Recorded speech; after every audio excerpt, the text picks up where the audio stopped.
Take me out to left field. Give me a shot of Fireball.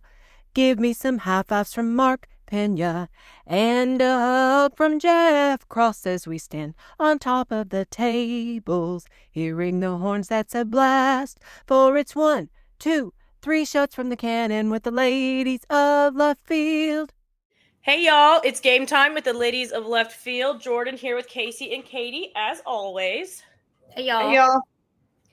And we got a whole bunch of fun football news, some other fun non-football news. But to start in the non-football world, Katie, why don't you take it away with your Hot Girl headline?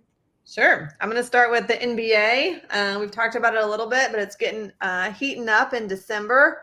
So right now in the West, your Oklahoma City Thunder are ranked at the very top, and they are 20-1, which is a historic fast start and a great start for any NBA team, but especially the Thunder. In the Eastern Conference, it's your Detroit Pistons at the top, and their record is 17-4.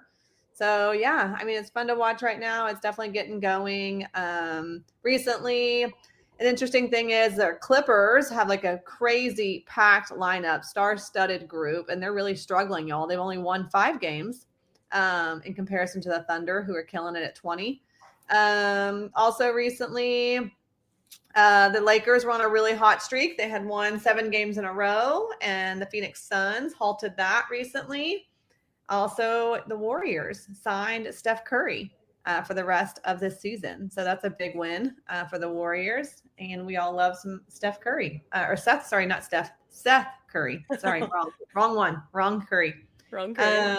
Anyways, yeah. So NBA is starting to look good. It'll be fun to watch the Thunder continue on. You know, we've talked about we're kind of cheering for the Rockets this year with Kevin Durant being there. And I know they're doing pretty well. We also love our Mavs. So we'll continue to watch. But yeah, keeping up with NBA. I think Kasey's going to tell us about our Cowboys. Yoo-hoo. Yes, the Cowboys are on a 3-game winning streak. Woohoo! But after Thursday's Thanksgiving Day game win over the Chiefs, which was great, they've now beaten both of last year's Super Bowl teams. So that's kind of a little feather in their cap that they beat. And that was for back-to-back wins against the Eagles and the Chiefs. But again, Cowboys just looking strong all the way around. Just kind of when one little part would falter, they just kind of, stayed in it. Never seemed to get panicked. I mean, Dak threw that interception at the very beginning of the game. It did get tipped. I mean, it wasn't like it was just a wild, crazy, bad throw.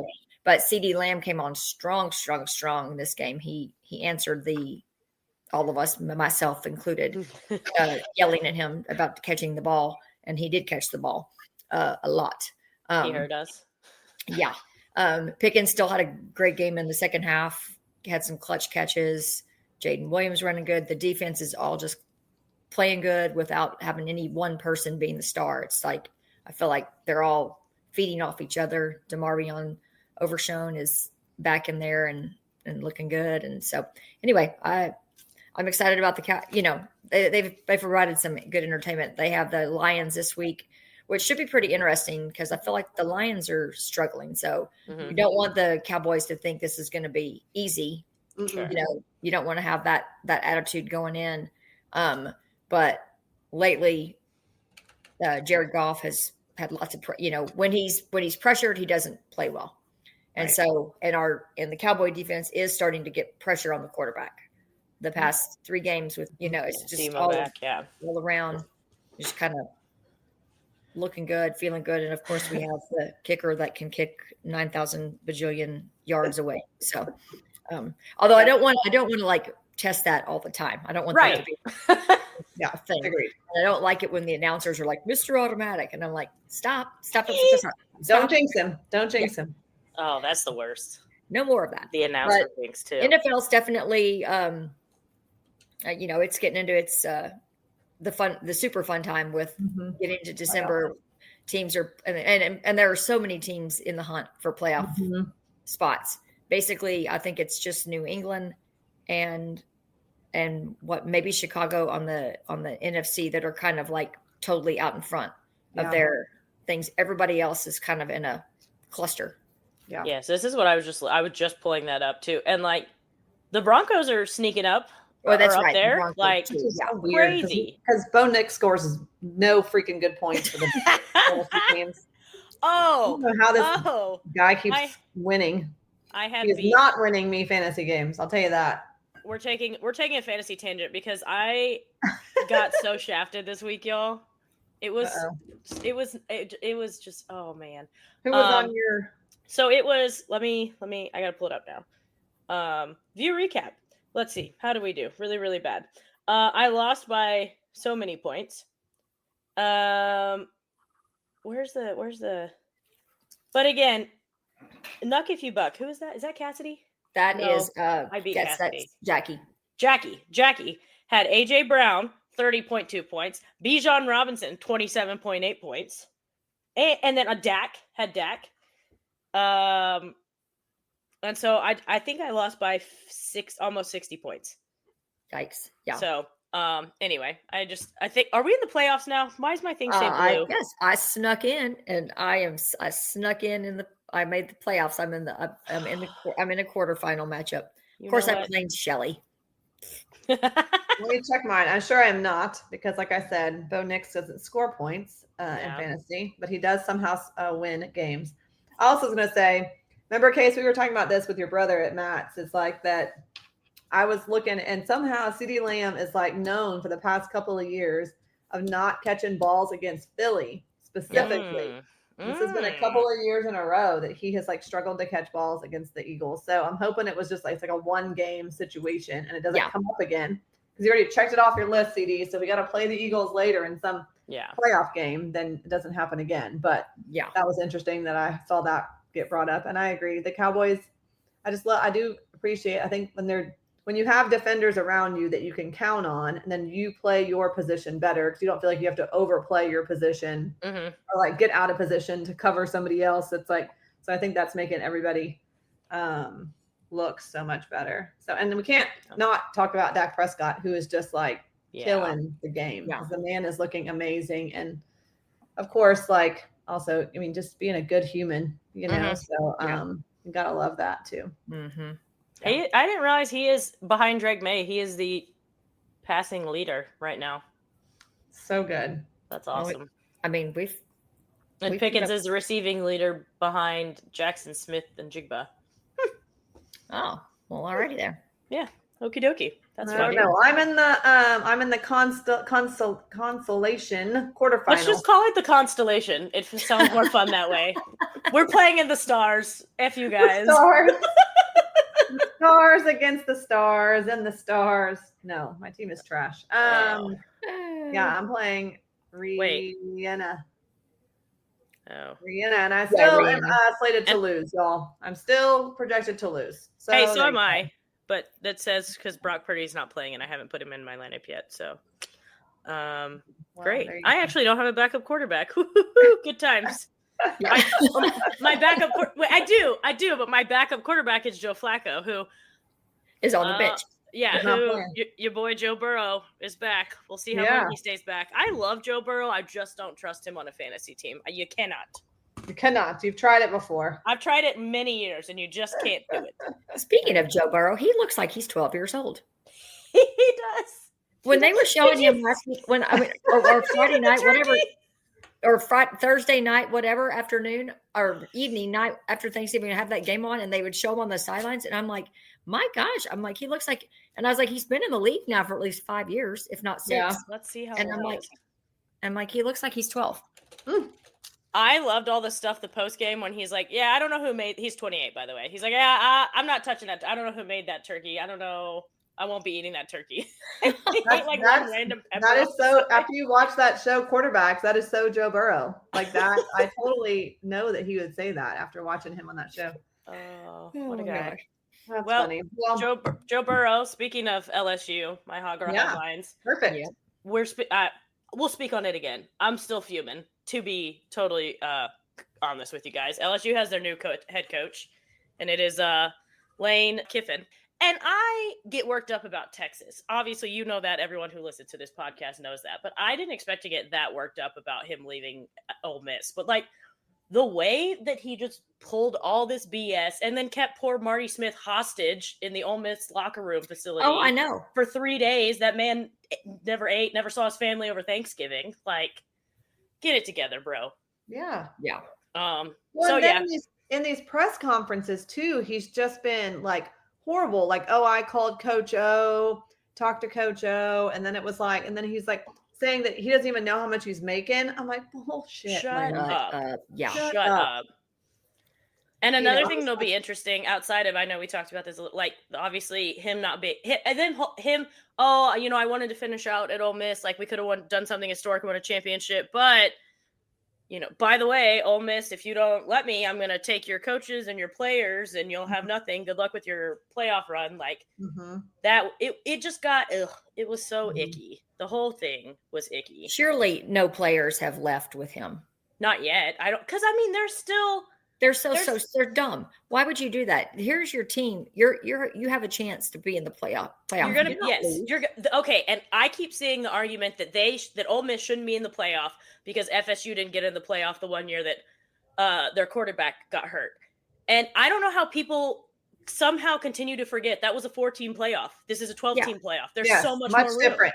Yeah. Also, it's your head coach. He's not suiting up. As important as he is, he's not the one under center taking a snap and throwing the football. That's so much different. It's so and I know fans are irrational. I'm certainly irrational on some things. So when I say that, I could see how people who are saying that Ole Miss should. It's mostly Florida State fans. Florida State people saying that Ole Miss shouldn't get in because of that. And I can see if I look at it from a fan perspective, but from just like a football fan perspective, it makes no sense not to put Ole Miss in the playoff. Let them try. And the most beautiful thing would be if they go win it and then Kiffin does not get to celebrate anything except, you know, in his office in Baton Rouge. He doesn't deserve it. He didn't finish. Wow. Yeah. He can go hang out with Mike the Tiger. That's right. Yeah. In his cage. Yeah. Ole Miss promoted their DC Pete Golding to head coach, so that fills the Ole Miss vacancy. Auburn hired Alex Golish from USF, who I didn't know that much about, but I have a friend who had worked a couple USF games, also is a huge Auburn fan. They're pumped about him. Okay. Florida hired John Sumrall. I, again, don't really know much about him, so we'll see how that goes. He's from Tulane, right? Correct. He's the Tulane guy? Correct. Which is interesting because, like, Tulane was in the CFP discussion for a little bit. Arkansas hired Memphis's head coach, Ryan Silverfield, who, again, Memphis was, like, in the discussion a little bit. So the SEC schools are doing their best, I guess. Penn State still does not have a hire because they thought Kalani Sitake from BYU might consider it, and Sitake's been coming out and saying, no, thank you. I know. He's staying. He's saying he's staying at BYU. Yeah, and I love that because, I think I was, you know, we were only in the Big 12 for 1 year with BYU, or 2 years, maybe. Anyway, I think he's a good fit there. I think he has a good culture there. I think he's winning there, although when we get into our CFP discussion later, I will also say that there's no reason for BYU to be in the CFP. But I still like Kalani Sitake. Some less on the radar schools, but James Franklin has a new home at Virginia Tech. Oklahoma State hired Eric Morris from UNT. Oh, interesting. And I didn't even see that Kentucky fired Mark Stoops. Oh, me neither. But I guess they did over the weekend, and then they hired Will Stein. Little known fact, Will Stein was a GA at Texas. No way. During the Charlie Strong time. Oh. Yep. Look at Case with the fun facts. Yep. I love that. Yep. Well, I think he was a quarterback either at Kentucky or at Louisville. So he's going back to his, like, you know, somewhat roots back over there. Okay. You're correct. Didn't his dad, I think his dad played at Louisville. Or sorry, maybe. Kentucky. I think his dad played at Kentucky. Yeah. Anyway, so that'll be nice. Okay. And you know, speaking of CFP, all this stuff, before we get into all of us, you know, campaigning for Texas, I think we need to talk about how incredible that Texas A&M game was. Incredible. I'm so jealous that y'all got to be there and witness that in person. I'll say, I mean, I've been to, I don't even know, hundreds, probably at this point, football games at DKR and then all over the, you know, country in my time. And I will have to say, like, that was a top couple, maybe the top experience in any football stadium ever. I mean, from top to bottom, it was just so well done. and the fans were great. Like our fans were great, but I'll even say I talked to a bunch of Aggie fans and they were like, it was competitive, but it wasn't like nasty. You know what I mean? And like people were just cheering for their teams and having a good time. And it was just it was the atmosphere, the environment was just so hype and it was so electric.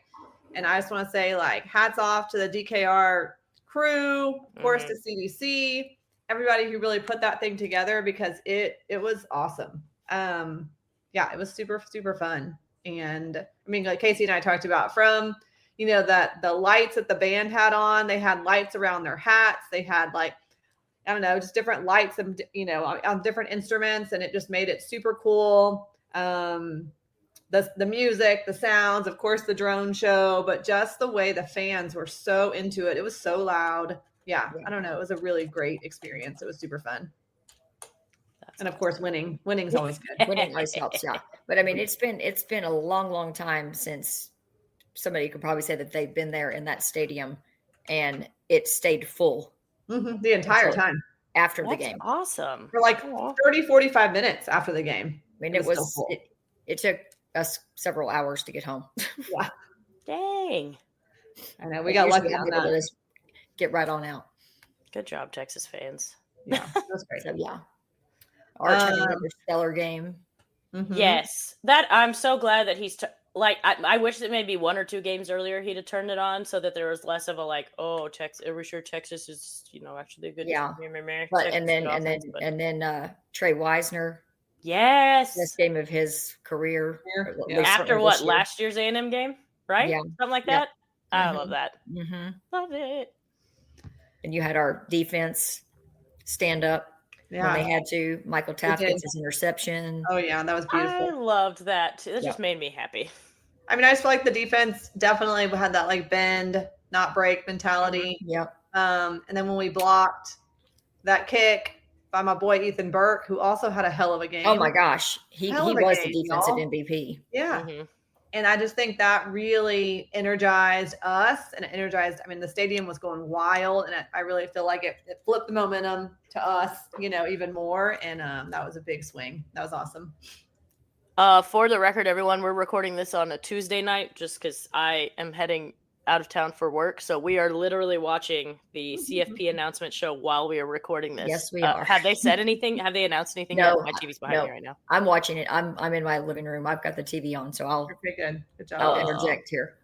Because I mean, I know this is going to take up a bunch of our discussion for the next couple of weeks, but like, we can get into it more next week after the conference title games. But like, I have a hard time saying that Texas shouldn't be in the playoff. Like, they beat 2 of the teams. They beat 2 of the teams that are currently in the top 12, plus Vandy, who is 13 right now. So like, and I know there was the bad Georgia loss, but what also has been brought up was that it wasn't supposed to just be based on record. Sure. Like, and I know Sark has been campaigning. It was supposed to be based on who you play. And if you played Texas played Ohio State, the closest game they've played that Ohio State has played by far. Yeah. And again, I know we can go back to the Georgia loss, which was not great, but Michigan fell to 19. Tulane's up to 20. Go Tulane. There you go. Virginia. While we're waiting for the top 15 to announce, I can tell you one conference championship game I will not be watching, and that is the ACC Conference Championship. Yeah, is it Virginia Duke? 7-5 Duke and Virginia. Like, what a mess that has turned out to be. Yeah. Excuse me. Oh boy. You top 15. We were talking about this as it's getting announced, though. There is room for movement, right? Because like if different championship games, conference championship games happen. Yeah. Oh my gosh, Vanderbilt's 14. Vanderbilt's 14. We're ahead of We're ahead of Vanderbilt. We have to be. We have to be. Now, after beating A&M. Vargas yells, we beat them. Exactly. He's not wrong. Like, I do like Vandy though. Like, although, y'all, did y'all see on social media that Wasn't there a rumor that his brother got arrested? There was a video of Again? someone being arrested. The people are saying that his brother got arrested and escorted at 13. Diego's got arrested again. No, his brother. His brother. Yeah, was in the Diego's stands. brother. Yeah. Okay, so 13, up 3 spots. Now, golly. That, We're going to be the first one out. Yeah. Okay, but again, we can get into All right, more that's the after the thing. conference championships. Who is well, that's the thing also, like, so who like, closer in rank can fall out if they lose their championship game? I said BYU. I said BYU because they got pummeled by Texas Tech. Like, Texas Tech is the only good team in the Big 12, it would appear. They got pummeled by Texas Tech when they played in the regular season.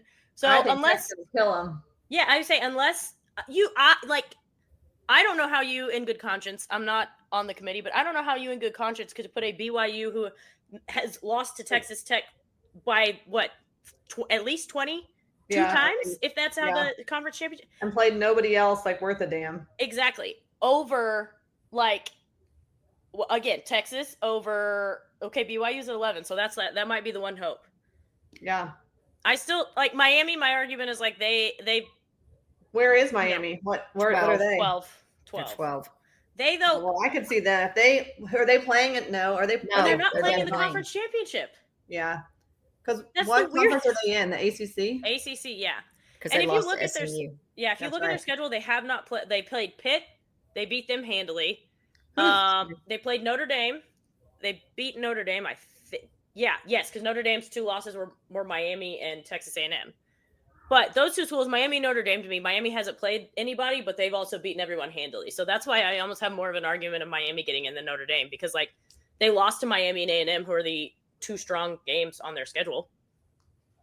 I know they're the first 2 games of the season, but still. So I don't know. Notre Dame's 10. My other question is, who is playing in the ACC championship game, and are any of those folks ranked above? No, that's what you're just saying. That's Duke and Virginia. Like, Miami isn't even playing in their conference championship. Yeah, and none of them are ranked below us, huh? So Virginia's below us. I mean, like, Virginia's. Yeah, no one's ahead of us. Where if they lost, they would drop. Yeah. Huh. But again, Miami's that one ACC team. Although I think, I do think though, because doesn't the conference champion, whoever wins that game, automatically get a bid?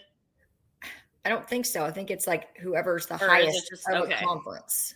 Okay, that's where I'm getting confused. Because that's the other thing where you'd get shafted is if they put in Virginia over Miami, and then you have the Miami argument. So then they put in Virginia and Miami. Miami, right? And then you're really screwed. Yeah. Mm-hmm. So, oh man. Yeah, I mean, after you get past Notre Dame, who is number 10 now, like, I think everyone else deserves. However this shakes out, 9 and up. Like, I think everyone else deserves to be there. So, what number is Georgia? They haven't announced that yet, but I assume they would be like probably 2, 3. They should be 3 because they should be 3. I mean, where's A&M now? That's a great question. We shall see. Where's who? The A&M dropped 4 in the AP poll this week. So. Oh yeah, they dropped their 7 in this. Okay. Oh, they just announced. Yep. Okay. Yep. So they say there. Wow. And OU's 8. So there we go. We beat the 7 and 8 teams. Yes. Mm-hmm. And we beat the number 14 team, and we lost to the number 1 team by 1 score. But then again, you go back and the number 3 team. Yeah. You lost to Georgia by 25. I know we can't gloss over that. I'm fully aware. Except though that we were in that game, it was 14-10 or something like that, and then they did the onside kick. That's also that was at the beginning of the 4th quarter. It's like we fell apart in the 4th quarter. That's also a fair point. So, and Ole Miss is 6. Again, I will just riot if Ole Miss doesn't make the playoff because of that kick. Can you imagine how mad? Like, that is horrible. People will fly from Oxford to Baton Rouge. Why will they not make things on fire? Because I don't think it will happen. But there was the precedent set the year that Texas got in. When we played Washington, that FSU did not get in because their quarterback was hurt and wouldn't be playing in the CFP. So they were not the same caliber team in the postseason as they were when they were undefeated.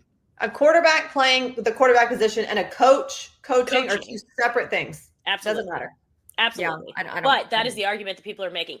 But even if that was the case, again, that was 4 teams. This is 12 teams.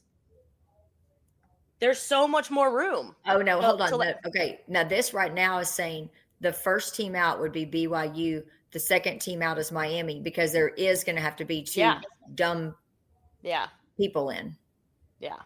So, good times. Good times. So, Ole Miss would play somebody's conference champion. And Oregon would play number 4, and Oregon would play conference champion number 5. And so who is that? Is that the ACC and the Big 12? Well, wait. There is. I don't know. If Texas, I think the one caveat though, if Texas Tech wins the Big 12 championship, then that conference championship number 5 goes away. Because it's just a guarantee of the conference champion getting in. So if the conference champion is already in the top 12. BYU. Yeah.